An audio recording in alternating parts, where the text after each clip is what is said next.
Malam ini, umat Islam di Indonesia bersiap menyambut bulan suci Ramadan 1447 Hijriah dengan melaksanakan ibadah sholat tarawih pertama.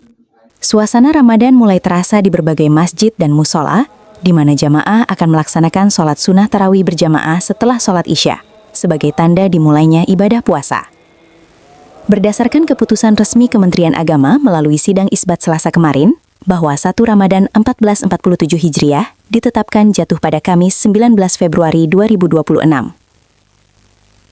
Dengan demikian, bulan Sya'ban digenapkan menjadi 30 hari, istikmal, sehingga puasa dimulai besok pagi, Kamis.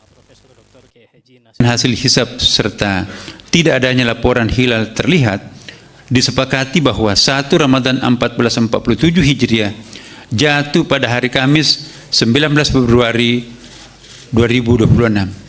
Demikianlah hasil sidang isbat yang baru saja kita laksanakan dan sepakati bersama.